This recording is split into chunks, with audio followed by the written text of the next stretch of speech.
Dawna, thank you so much for being here today. Thank you for having me. Delighted to be here. So, for those that are unfamiliar with your work, and first, I'd love for you to share a little bit about yourself, just for those that are here in the audience watching live, because I'm sure they're going to have questions around the material and such. I'd love to hear for you to share a little bit about yourself, and then, um, what led you down the path to write this book? Because there are a lot of books about communication, time, Mhm. etc., out there, and in my past life working for Life Hack and writing, and again having this podcast for a number of years and coming across a plethora of books on time management and personal productivity, not just my own. It is a market that is, let's say, fulfilling and possibly full at times. So I'd love to hear your perspective of why you decided to tackle this topic, especially in book form. So I'll give you the floor. Wonderful. Okay, so I'm a professor of organizational communication here at the University of Texas in Austin, and my specialty within organizational communication is an area called chronemics, which is the study of time as it's bound to human communication. And so I like to just, in a briefer sense, say I study time and work. And this book really was born, and it involves, like, decades of research and work that I've done in the field, but there was one particular group that I studied, and I realized, like, I had been developing this idea of slow communication design logics, like seeing it in the medical work that I had been doing. And then when I looked at this group called the Children's Advocacy Centers, and it's a global movement. I'm guessing you have them in Canada. They're all around the world. And it was born around the 80s when people in social services whose job it was to keep children, abused children, safe, they realized the way that it was designed wasn't working. So they would have, CPS and their agency, they're doing their thing. And here's law enforcement and their agency, and they're doing their thing. And there's, and then the DA's office. Everyone was working in a very separate, siloed fashion. And as unfortunately, as you might imagine, when something is as time sensitive as seeing, okay, this child's been reported as abused, we need to maybe get the child out of this home, get someone else out of this home. We have something to do, but it matters. Like, every second matters.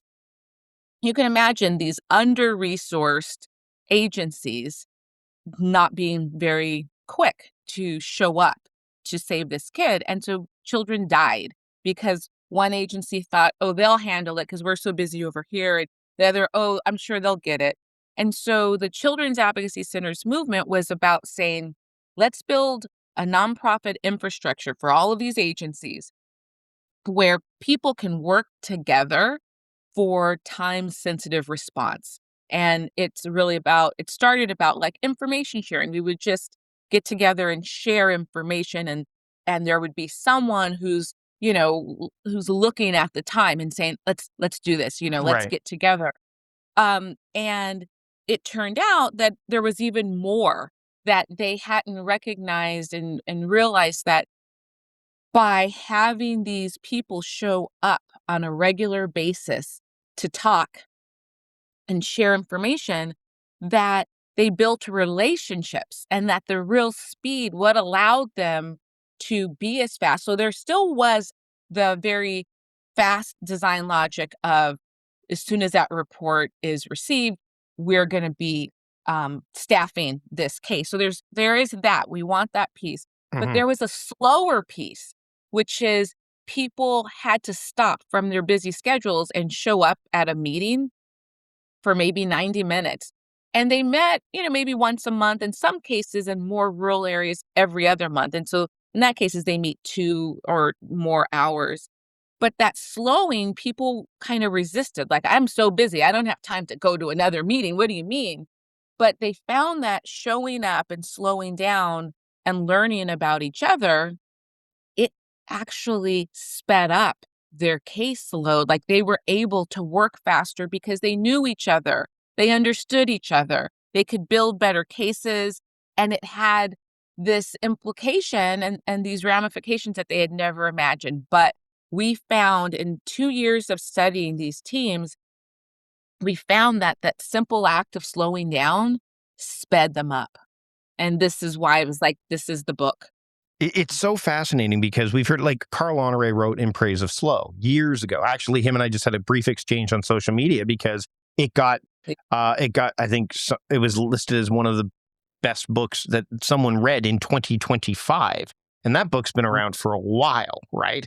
And so the idea of slow, and Cal Newport, of course, who's also been on the show talking about slow productivity, which I've always had a problem with that term, not because I don't agree, but because I know that the term slow, to your point, immediately points to not productive. Like it seems paradoxical, even though, and we've seen this, and I said we weren't going to go necessarily down this path, but I'm going to go down a little bit anyway. The efficiency being a buzzword that is often misunderstood, right? So can we touch on that a little bit? Because I mean, one of the things I loved about the book really early on, and I'm going to sweep back there because there are some nice graphics and images, but art. I'm an artist at heart too. So see the untitled sculpture, which is our misunderstanding of time and ourselves.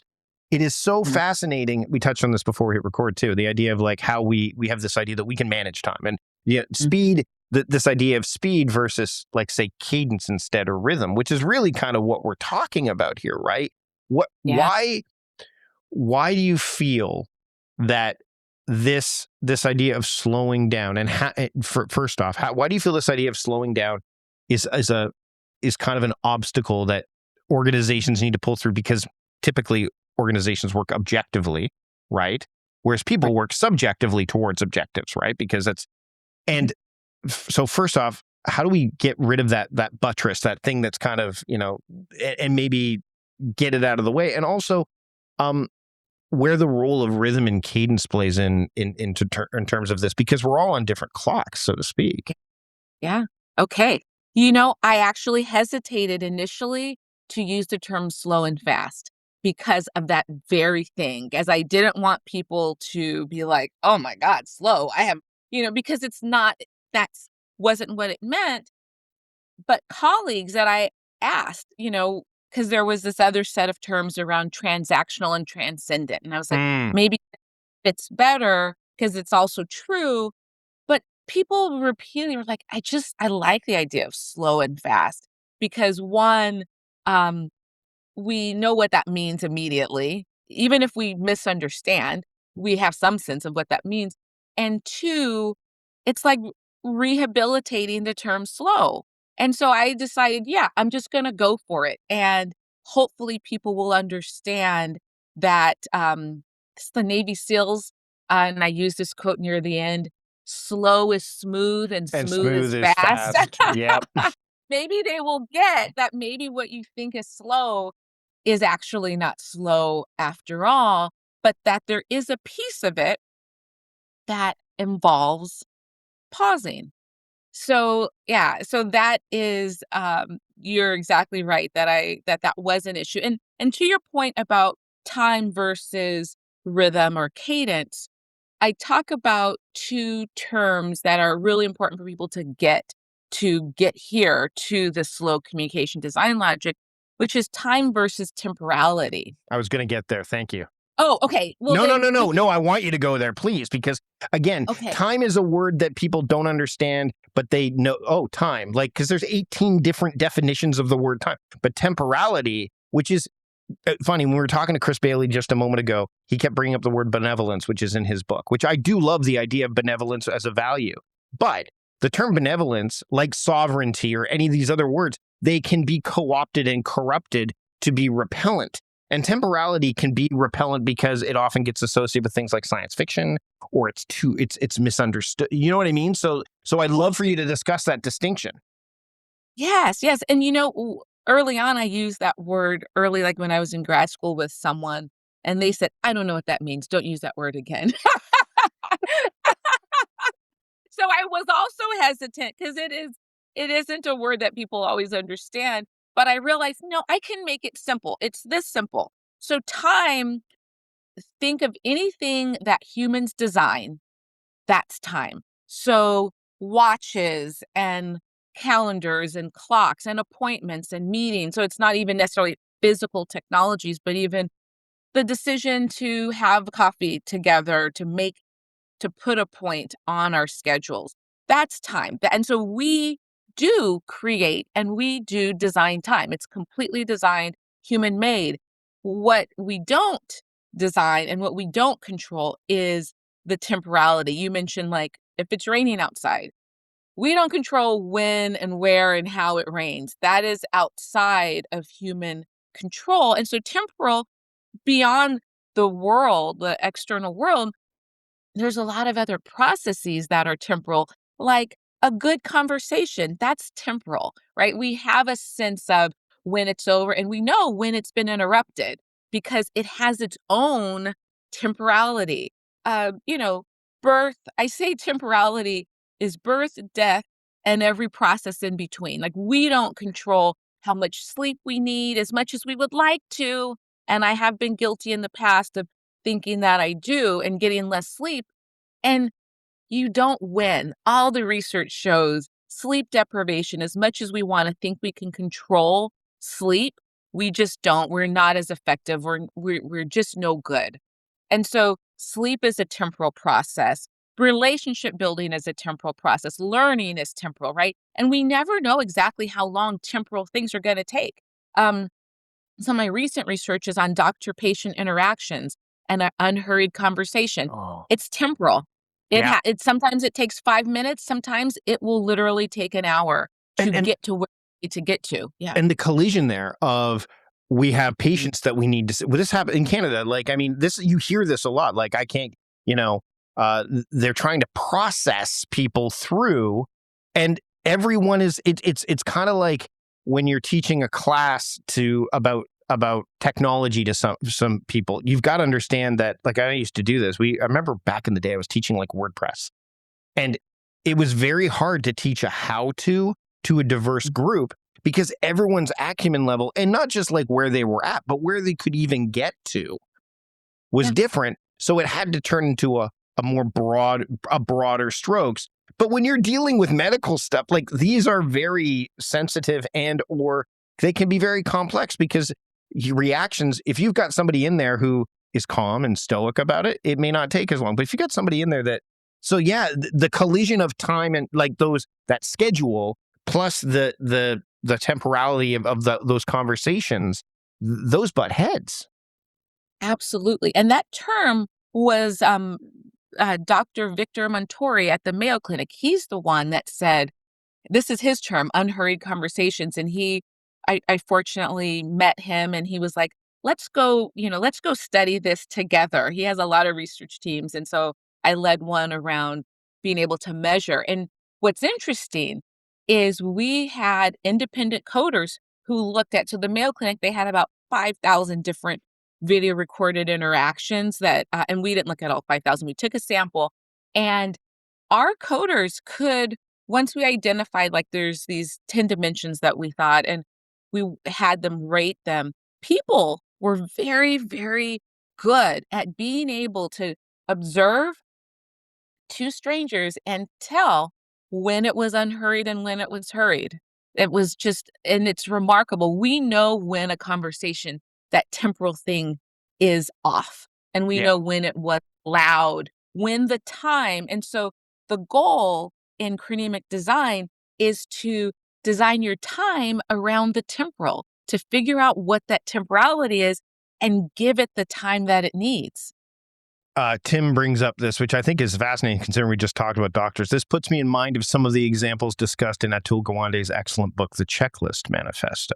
Ooh, Putting you in yes, good that's on my. putting you in good some Yeah, good company.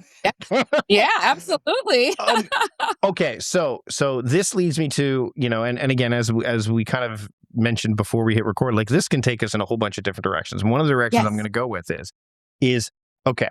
So we touched on efficiency and speed and all this stuff, and yet and you mentioned in the book, I think you definitely circle around this, is especially around the case study, is that speed emerges as a byproduct rather than a goal, right? So Mhm. why are Oh, we? mhm. This is too big a question. I'm not gonna say why are we so obsessed with speed as the goal instead of there's that's a huge topic, but Yeah. how do we shift that mindset? Because again, efficiency, we hear this word all the time, like fast, we've mentioned slow is smooth and smooth is fast, right? It's the secondary thing. It's and yet Right. there's so many people that go, if I get it done, like let's go fast first and then Right. better second. How do we kind of flip, like what are some of your thoughts around it, especially in relation to the work that you've done in this book? Like, how do we flip that? How do we make it so that people understand, hey, look, because I've had arguments with people on Yeah. webinars where they're like, productivity is about being efficient and effective. I'm like, no, those are byproducts of being productive. Those are Yeah. byproducts. Productivity is intention plus attention, and then the active link between them. That's what it is, right? If you Yeah. get faster and better, that's only because you've repeated that process again and again and again, or you've devoted enough attention to the intention and ergo productive. But to say that efficiency is is the thing, it's the byproduct. So speed, again, being the byproduct. Can we dive into that a little bit? Yeah, and I think it's okay to get a little bit into where it comes from to help us to, like, let it go, Hmm. because here's the thing, so I remind people this, we have only had reliable mechanized timepieces since the 20th century. This is new. So, like, you mentioned that CBC thing, and people are really obsessed with punctuality, and I get it, and I can talk more about why, because that has to do with that's a whole other piece, although it's related. But it's like you do realize this is not a human thing in the sense of like we're like this isn't who we are. This is a design that we've decided, hey, in order to get certain things accomplished, punctuality is a tool that we can use to do that. And I'll tell you what those things were. Global commerce. That's why we need, that's the place where it matters, right? Because before we had reliable mechanized timepieces, trains were crashing into each other because each town had different Yep. times. And so Greenwich Mean Time, another technology, the creation, right, of Greenwich Mean Time was so that everyone could be like, okay, this is the time it is. Yep. Yep. This is the time. So you're trained and you're trained. So you are both clear. So we do have a use for it, but it's modern. This isn't something that we've always been able to do.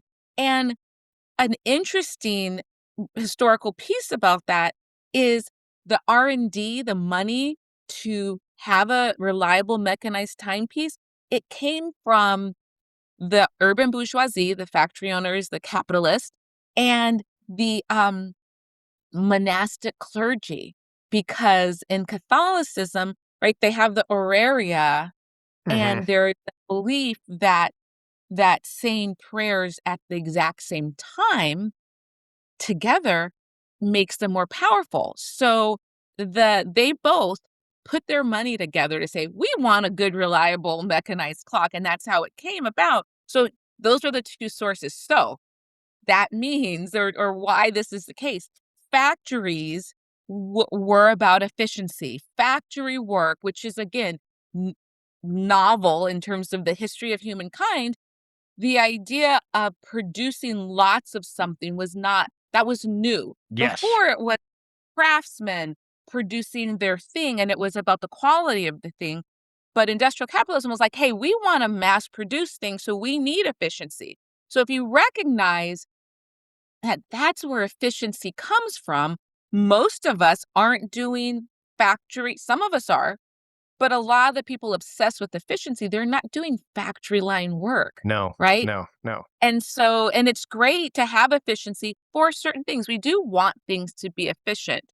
And and then I'll also say one of the reasons why Max Weber, a sociologist from the last century, he called bureaucracy and basically this whole idea of efficiency an iron cage because it's really seductive. It's really nice to know that if I'm traveling every McDonald's on the road is gonna have pretty much the exact same thing on the menu, and it's gonna taste the same. Yep. Certainty. We love We love Yeah, certainty. exactly, and so there was this and that's why he was like, "This is so soothing at certain levels, this idea of certainty and efficiency, that this is gonna be scary dangerous because it will take away a lot of other things that matter just as much." Like, right now, the thing that you want is, like, the artisanal made thing, the thing that someone took time with, that they had knowledge about, that they cared about. Capitalism was all about de-skilled labor. It was all literally what they used to do, and I write about this in the book so that we get where does this come from. They used to, like, find the best worker, like, who was and for whatever reason, the father of scientific management was Frederick Taylor, Yeah. and he would use Motion pick theory. Oh yeah. All yeah, that stuff. yeah, time Yep. and Yep. motion studies, and so he'd give this pig iron example, so you find the guy who's the best at, like, loading the pig iron, and you watch exactly what he did, you write all of that down, you then fire him, and you tell everyone because right now he's a highly skilled, worker, we don't wanna pay him for the skill, and then you just write it down, you tell everyone, "This is how to be good at picking up and transporting this pig iron." So, that's not most of our lives anymore, so the No. whole idea of efficiency just doesn't fit what we do.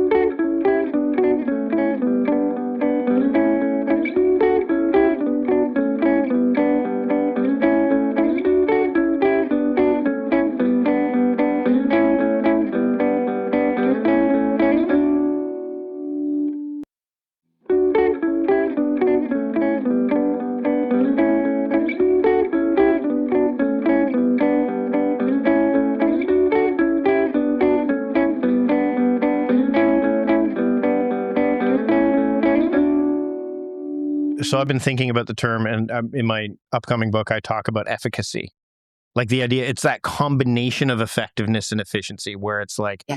and so here's an example that I think, and we're going to get into asynchronous stuff too, because that applies to communication, but also to-do lists and all the other stuff that I know some people are interested in. But let's say you walk into a grocery store and let's assume that you're not going to go Instacart it, and because that's one way to be. I don't want to set, because that's a value, right? Like I don't need to, especially as we're recording this in the holiday season. Who wants to go into a store if they don't have to, right? Right, So that's number one. agreed. So let's assume that you didn't do that, and let's assume you went to the store and you're standing getting ready to check out, and you've got, let's say, 12 items. So it's not nothing, but it's not a lot. You have a choice: self checkout or someone, like, because there's now options. Self checkout, Yeah. where it's all automated, you do it yourself, and then there's the checkout people. And Mhm. to me, there is so many things that can go on there. First off, having the ability, I think one of the things that I think is important here is that organizations giving the option is valuable, because Mhm. some people are very savvy at, like, or either they have no problem with the technology of doing it, they're in a hurry, they don't care about the interaction, like they're just like, get in, get out, that's fine. It's like Right, one step away from being at home with Instacart. They just wanted to test the right. fruit and the vegetables to make sure that it wasn't, because that was their Yeah, level. yeah, yeah, That was that's their true. level of quality control, right? Like Yeah, that was it. that's true. But then there's others, depending maybe on age, depending on, are they introverted, extrovert, or whatever. Maybe they have more time. They can go through the checkout. So to me, there's this collision course right now of all of these different technologies. And you mentioned time is a technology. Like, so all of these things are coming together. How do we function with this idea of, because there are people that push back on self checkouts, or we go too far with self checkouts, like the Costco food court that I opened years ago in our town, because I used to work for Costco. Oh, yeah. It's all self checkout now. You Oh, can still go to the till, but they don't make it look like you can. Like you have to type in, and then this line, which used to be a queue, is now just a mob of people waiting for their numbers to be called, as if they're at a deli counter or whatever. And it's changed the experience yeah. of that. So, Mhm. like, with these technologies colliding with the technology of time, how does someone kind of, in your mind, navigate, like deal with that? Like, what are some of the things that you've have you thought about this kind of stuff? I'm sure you, I mean, it's Oh, in the that's book. great. Yeah. That's a great question. Like, how do so it depends on your goal. And you mentioned, and you got right to the heart of it. It's like, what is your goal? If your goal, and in fact, there's a European country I can't recall. I want to say Sweden, but I could be totally wrong. Hmm. That actually has created, and this is truly slow checkout. They have created lines so that they say for, and it's for retired people. It's for their older customers who don't have a lot of daily interaction that you might, if you're in a workplace, they get to go slow and no one's behind them saying, come on. Like if you get in the line, you're interested in human interaction. Hmm. Oh, great. And so I think the decision of what your goal is really should drive all of that. So, what is the thing that you are interested in for this moment? And so it really depends whether I want to go.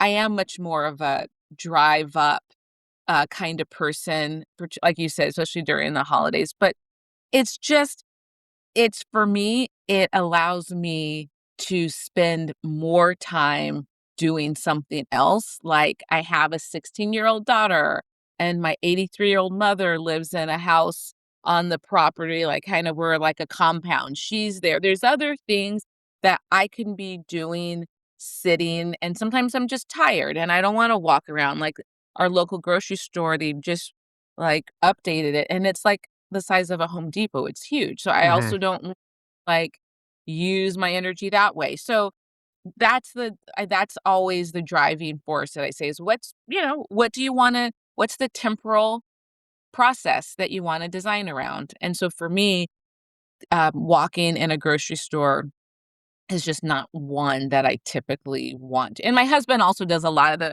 the grocery shopping. I Sure. will also say that Sure, too. sure, sure, sure. This leads me to my next question around judgment and curiosity around all of this stuff. So, in a world that is definitely built for speed, right? Like that's, Yeah. I mean, we can go back to. It's so funny because you look at things like motion theory and the Gilbreths and Yeah. Taylor and all that stuff, and you're like, to your point, not everything needs to be done that way.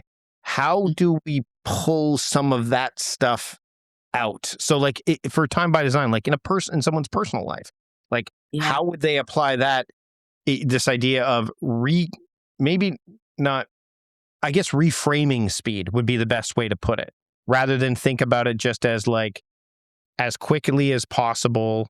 Like the grocery store analogy is a good one because the quickly as possible, which by the way isn't entirely true, because if a bunch of people order off Instacart, it could take hours for you to get your, that's something you need to keep in mind, right? Yeah. This reframing of speed, especially maybe beyond the organizational pale, maybe in a personal, like how does someone kind of break that pattern of go, go, go, fast, fast, fast, now, now, now. Hmm. This part of this piece is biological. So I'm not a biologist, but Hmm. social science, we love to look at like how all of the things affect the social. And one of those things is right, we do have a cultural and not everywhere, but in many Western cultures, speed really it's like the goal for most people. But our nervous systems are still built on a sort of not a sort of well, because it's not precisely a 24-hour clock, but around a 24-hour clock. And so I have noticed that if everything I do is fast, and there's so many parts of my life that are not, that it leads you to a kind of always fight or flight response to everything. Because speed, in the way that we use it and why it's so essential to our culture, is it's one of the biggest challenges. And so we have the sense once time became money through capitalism, which it wasn't before, but it Hmm. it verifiably did because people After the guy who was so good at the pig iron, after he got fired, you literally were just showing up with your time, standing, doing whatever basic things with no thought, and getting money. So time verifiably is money. When that's the case, and when just life involves normal friction, like just living involves friction, like you mentioned, even if you're waiting for insert, there's just friction everywhere. So if that becomes the thing that you see as standing in the way of your survival. That's because that's what it replaces, right? So we don't have wild animals in general that we're running from. That's why we evolved to have fight or flight, to make a decision in the moment. Do we fight this threat or do we flee? Right. And right. And so our bodies still have the ability to mount a similar response, but now we're mounting that response to our time. We're saying this traffic or this line at this grocery store, these are the things that we feel are a threat because we're like, well, I got other stuff to do, and that other stuff pays my bills or makes me money. And so because it's so tied to this fight or flight in our autonomic nervous system and the balance between the sympathetic and the parasympathetic, we should just use speed when we need it. Like, Yeah. and let's think about, like, do we need it for everything? Like after my daughter was born, because there's enough with that, and she was a baby that did not sleep through the night for a long time, and so I was very tired, and I learned instead of taking the faster way home, I would actually take the way that had the stoplights because it just gave me a minute to not be, again, surveying, right? Like the fight or flight is, do I merge now? I was just like, you know what? Stoplight.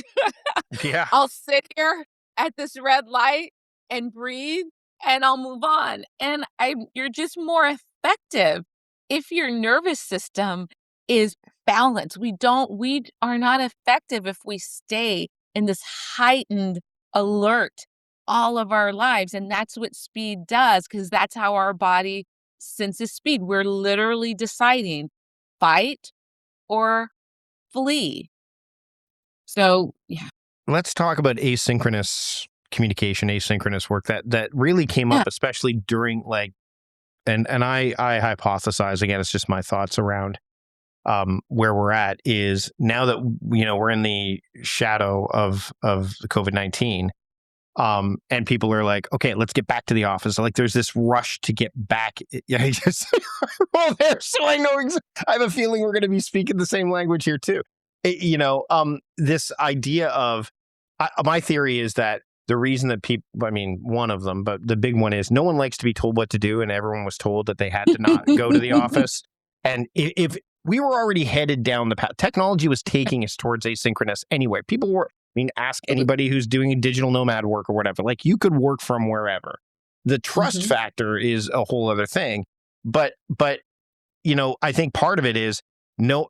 When they were told you had to shut down, everyone had to work from home. It wasn't their idea. That Mhm. there was no agency there.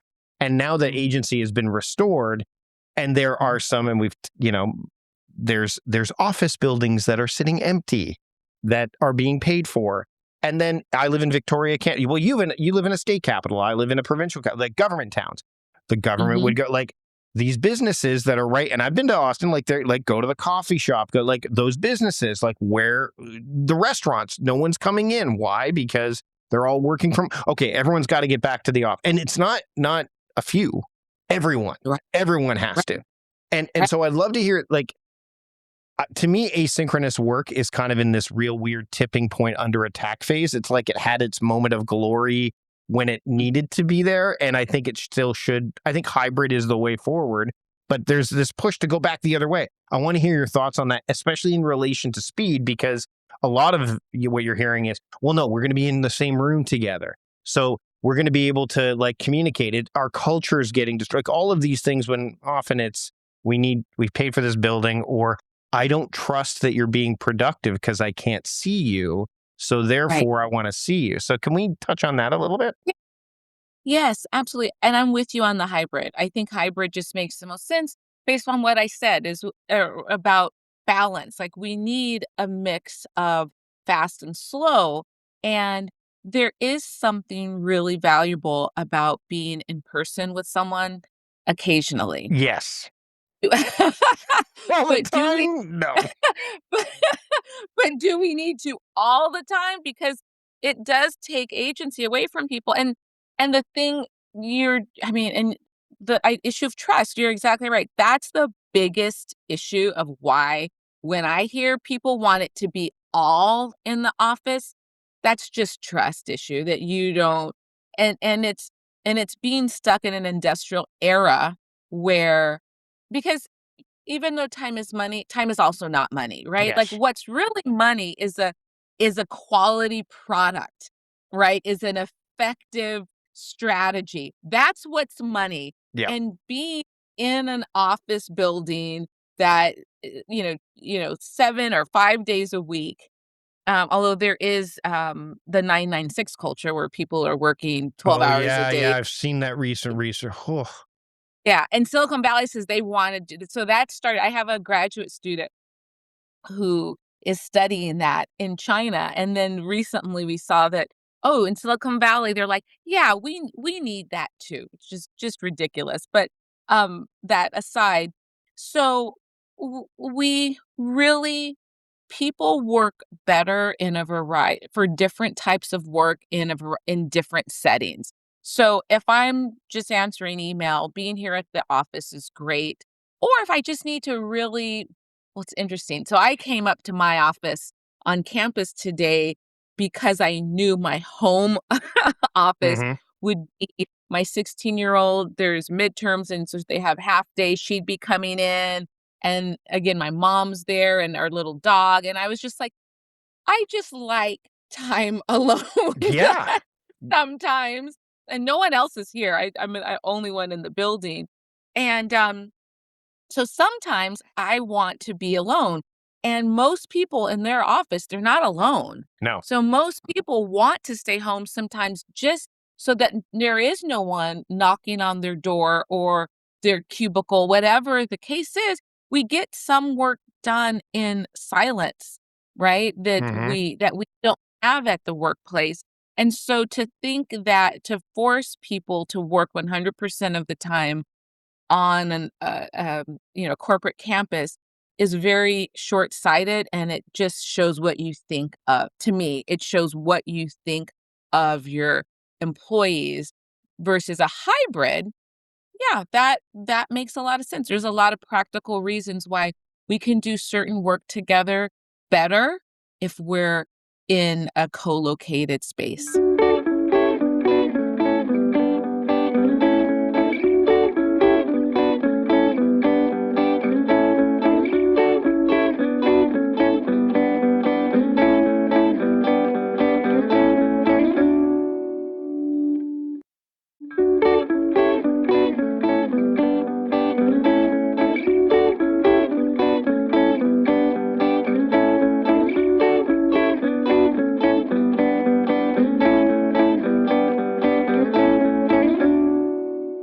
Well, and I think what's interesting about when we dive into this, first off, the phrase "time is money," which by the way, I'm not. This is just the way it's always been floated. It's not the full quote. It's like the same thing with most Yeah, like time is money. It's not about. Ben Franklin, yeah. Yeah, exactly. He's more about like, look, if you don't do stuff, like it's a rallying cry against laziness, not about Yeah, like not yeah. about like the more, if spent time equal like that's where that's the corruption piece, right? And it's so funny because you start thinking about it from that vantage point and you're like, well, all of these phrasings and these ideas, like inbox zero is a good example too. Merlin Mann coined that phrase about like it's just about knowing what's in your email. It's not about getting the email inbox to zero. It's about Oh, I like, like yeah, but the problem is, why inbox zero became so popular? It's numerical, just like everything else we're talking about. If I can say I had 83 emails in my inbox, got it to zero, I did 83 things. Yeah, did you? Like, sure. Quantitatively, I love absolutely. that. But qualitatively, maybe not, especially if you've subscribed to a bunch. What that person in the office that goes, hope you're having a great day. I'm like, that's an email that you didn't need to get. But the intent behind that isn't necessarily to fill your inbox with things that it's more like, again, that's kind of a relationship, the connection piece, which is why hybrid can work, is it kind of creates both, like it works with both, to your point, time and temporality, right? To a Yeah, degree, like and yeah, absolutely. yeah. Um, 100%. I was getting. Have you seen the documentary Time Thieves, by the way? I haven't. Okay, I need to see this. it's on Right. Tubi, TUBI. Okay. We'll link to it in the show Okay. notes. So what I loved Okay. about that documentary is that it talked about Chronos, which is what we've associated with Yeah. here. But it also Yeah. it says, let's talk about Kairos, which is Ooh, an eon, like the bigger, like the ones that we really are talking about here when it comes to yeah. temporality, right? But it's not Yeah. talking about, it's a European documentary. So it Okay. doesn't go into where we are in Canada, the US. It's talking about, it talks about Japan, Germany, Italy, the UK. So it explores areas that we maybe not necessarily look at as often. And this is a problem. It's a problem in all of these places, but it's presenting itself differently, right? Like Yeah.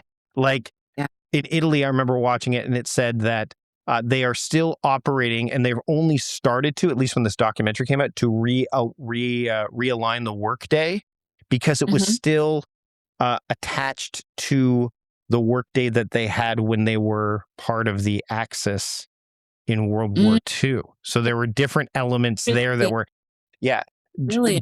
Japan historically has had issues with getting people not to go to work when they shouldn't go Yeah. to work, to the point where, and Right. they explore this in the doc. So it's really fascinating that Oop. culturally we all look at this differently. So my question around that is, when you're working organizationally, especially when you're working remotely, like the cultural quantitative transcends Mhm. language and all that, because numbers, like you can see that, right? It's the difference. And again, we both have gone down this path to agree. You obviously have gone down really far, but like the idea of the Toyota factory versus the Chrysler factory, and when Toyota came in and bought the factory, I think it was in California, Yeah. the guy went down, that like something wasn't working, and the actual CEO went down there and pulled the lever or whatever to stop it, and he helped. And it's like, wait, you're the C-suite guy, what are you doing here? It's like, because this is a cog in the wheel that's been broken,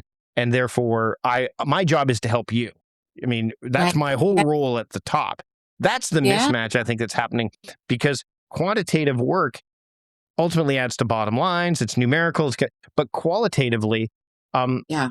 that stuff lasts. Like that stuff, and so how, in terms of designing one's time, or designing time, because we don't Yeah. own it, but there's a whole other thing there. Designing time. How does someone start to make that shift? Do you feel, from not necessarily forsaking quantity for quality, Right. but bringing Sure. it back a little, pivoting it back so that you know quality is not left, as roadkill in pursuit of quantity. Right. Well, one of the things that I have students do is they I'm sorry, because I was just talking with someone else and they called No. it a time off. That was when Jeff Strauss, who has a leadership boot camp Hmm. podcast. But what I have them do is a time diary, and to look at for ideally a week, but for the undergrads, they just have to do 1 day of every single thing you do in that day. But I've done that for longer periods of time to look at where your time is going. And then when you can see it all, then evaluate, are there things where I'm not getting to, and then you have all the things you're doing, but then you have your goals. And Right. usually our goals usually tend to involve more quality things, right? They're things we want to achieve. They're not just things where there's like a one line and you check it off, but there's bigger things that we want to achieve that involve quality.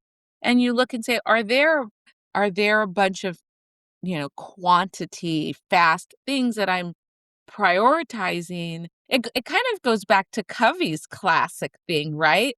Where we spend all of our lives in the urgent, unimportant.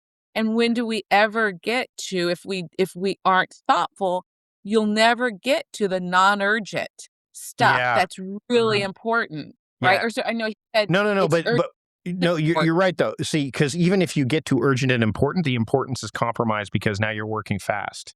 So the quality suffers. Both of them. The quality. Yeah. So you want to be, like you pointed out, in the important but not Yes. urgent space. Yeah. Yes. And so that's one simple thing is to just realize, are you just caught up in putting out fires and never getting to build anything? And then, because I'm guessing anyone who's operating from that is doing it because of a sense of urgency and drive. And so that's a simple place to pause. I mean, that would be my first step. Sure, sure. Do you have time for one more question before I let you go? I know we're Yeah. close to time. Okay. Oh, So, oh, I have all the time you need. all right, all right. Temporality in check. All right. So, so I want to talk the obvious one of the hot button topics right now is AI, right? Generative AI, right? Uh, So, like any of these other new technologies, the internet would probably be the most groundbreaking one before this one. Like if you think yeah, about them in terms of impact, right? So yeah, I've noticed, I don't know if you have, but I've noticed, like, again, this, as soon as we get a shiny new object like this that's got so much power behind it, it's like, how do we make it do everything as fast as possible? Like, it's our default as yeah, opposed to being, quote, responsible or even thoughtful about it. And my thought around, and it's contentious, the idea of should we be using it, who's using it, who's in control of it. Like, there's so many things, there's layers and layers, and you could spend hours just going into that. But what role do you think that AI can play in a positive way to help mhm, with the work that you've done, and helping organizations and individuals kind of, maybe meet that idea of, hey, I can still have some speed, but I'm letting right. it do some of the speed for me, like the ones that maybe don't require as much connection, so that I, as the human, can only do what a human can do right now. Ooh, I like that. I would base it on, I mean, I'm pretty biased in some ways because my initial use of it, I've never found it to be good at anything quality, but I will admit that I haven't I'm not a power user and It's McDonald's, like you mentioned. It's McDonald's, yeah, like to a degree, like and to some degree. so Yeah, right, yeah, and so I have found it useful, so I can just say, like, sure. personally, not for generating ideas, but for in many cases, especially because academics are notoriously long-winded, for it helping me to clarify my ideas for other people in a simpler way. Yeah, So I'll, like, write the long book, but, well, how do I explain this briefly in a social media post, right? Because you're just in it. So I've done the quality stuff, and then now it's like, how do I say this more simply? Because my brain tends to not think that way. well, you're in it So too. You're so I'm in in it. it. I'm That's the so hard in part. it. Yeah, I'm so in it. And I would like, yeah. So that's a thing where if I had to do an abstract, it's like, okay, give me, and that has happened, or, yeah. So it's like, how do I abstract this? So that's a good example of it. So I just think whenever quality matters, do it yourself because that's where you're building and you get better and better. We would never want to lose. And I don't think it's ever going to be a quality. I just can't really picture a case of where it's quality. But, um, but in terms of quantity, I've had grad students use it as a search engine to help their research when they're like, who else has studied this? And we've always had Google Scholar, but in some cases, they're like, I like to use AI, but here's the funny thing. AI will spit out a bunch of it will imagine it, publications that don't it exist. And hallucinates so a lot. Yeah, it hallucinates. So if the grad students don't have the quality training and the knowledge, they will be they will be caught basically for using it because people will be like, yeah, that doesn't exist. And my lovely grad students were like, yeah, I know so and so. I know one that journal doesn't exist because I'm a expert in my field, and I know that scholar whose work I follow, I know they haven't published that. So that's what I mean. Like if but it has helped them in the meantime, right? Because there's some pieces that now it has saved them some time from when I was in grad school. I mean, we had just got past the catalogs that were all on paper, but it was all text-based using this Pine email, which was from a long, long time ago. But I would literally have to go through it, and there would be, like, say, 10,000 entries, and there wasn't a lot of research in my field, and so I would spend weeks, and I would little by little go through it to get all the junk where time the word time comes up a lot, and it's not related to time. So I would, so they now can get that right away. That to me is a great balance where they do the real work so they know what journals are real and they know these scholars work, but they don't have to spend weeks going through this, text-based thing of reading all of these articles. And it would literally sometimes a semester it would take me that long depending upon what the search was. So Wow. that's, I think, an exam. I know, right? No, but Yeah. I think what's interesting is we hear a lot about how it's going to erode our critical thinking skills. We've heard a lot about critical thinking. I actually Right. think that because AI is becoming so predominant now, and I'm seeing a lot of like, is this AI? Is this AI? Is this AI? And that to me is Right. like, that's actually good. No, I mean, it's Oh, problematic that there's so much AI out there. That like the slop. Well, slop was listed as like the word of the year, I think, this year yeah, for it it was. just yeah. So the problem I have when I'm looking at it is that's a huge thing. But if people are asking, is this AI? Is this AI? Is this AI? What is that? I need to look Critical deeper. thinking. Oh, I love that. So it becomes That's the really question good. everything because you're not sure. Meanwhile, before Good. AI, because AI wasn't mainstream, if somebody Right. posted something online, you would have to decide whether or not you would trust it. Now you're questioning everything, right? Point. I really like that. Thank you. I love that. Thank you. Yes. That is really good. I appreciate that Now, perspective. now That's not e- really now not everybody will do that because not no, everybody not does every these things. right. It's actually funny. When we talk about like again that quantity piece, which Yeah. can lead to performative work, right? Like just Yeah. that I'm checking off these boxes and I'm showing Yeah. up and I'm here during the hours I'm here. Office Space is a great example. That movie Office Space is so good about that because that meeting between the two Bobs and Peter when he says, "I just come in and I do my thing," and then they talk to the boss about it. The boss goes, "Yeah, that Pete guy, he's got management written all over him." They're like, "I don't know about that." I'm like, well, but but but Right. but the funny thing about performative in a culture is that is that is built into the DNA of creatures. Like ants have this. I did some research around this years ago. There are ants in colonies. They're called either the lazy ants or the lounger ants, and they will go along to get along. So they will not contribute as much as the rest of the colony. Really? This Yes, is fascinating. it's so interesting because and it wasn't even I was in a group it was like at a conference and every one of us was like every group was just we had to pick a animal from the animal kingdom or we were given one. My group was given Mhm. like killer bees, which was a whole like holy psychotic. Like those are psychotic creatures, right? But this other group was given the ants and that was their big takeaway is that they found that and so their theory would be that if ants are like this then of course humans are going to be and so culturally you can go along to get along. We got a Stuart here real quick who's got something. My problem with using AI is it makes me feel I don't have the answers when really I do. It's like outsourcing internal work and I get that. I get that. um I think that but if you understand that like you pointed out, Dawna, that not everything that you get out of AI is going to be accurate or even close to a level of tolerance of accuracy.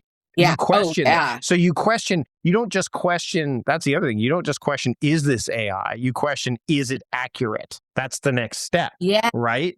Yeah. And Yeah, then you and then go, you learn that's when your research skills improve because there's nothing that I ever do on it that I don't check.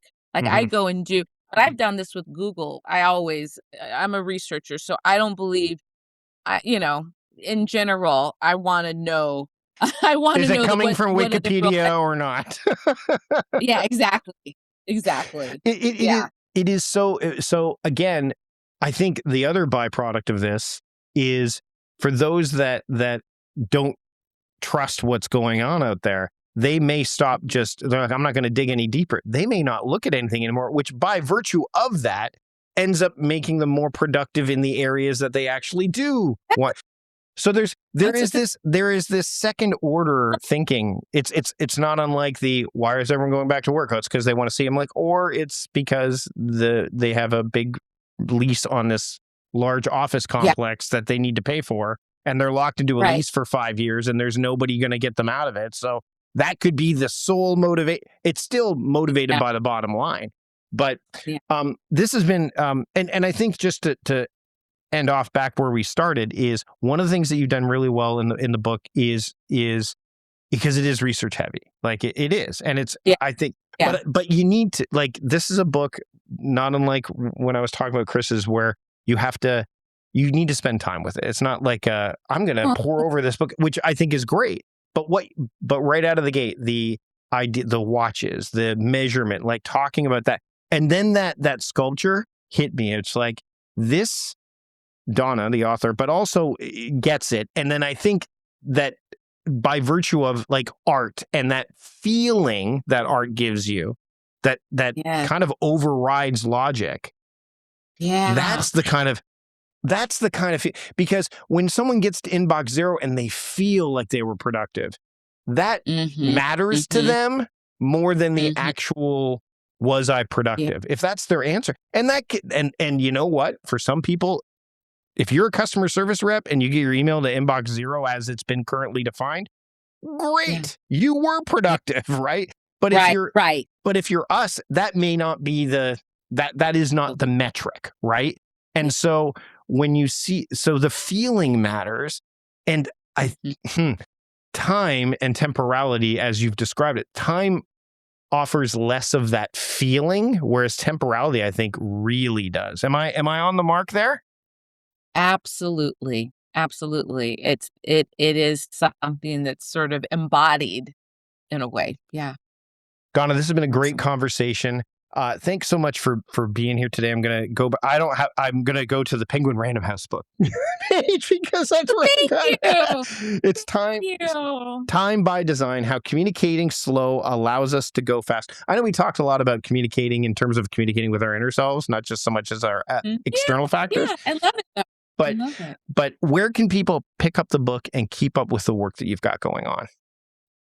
So you can that funny saying, you can buy the book wherever books are sold, but you can go either MIT Press published it, so they have, links to a lot of other places where you can buy it, and there's Kindle has it or Amazon has a Kindle version it, you can buy it from Amazon, but pretty much anywhere you buy books, and I am on Instagram, uh, my handle, I guess they call it, I teach time. Yeah. Excellent. Donna, thanks so much for having a productive conversation with me today. Thank you so much. It's been so fun. Such a fun conversation. Thank you.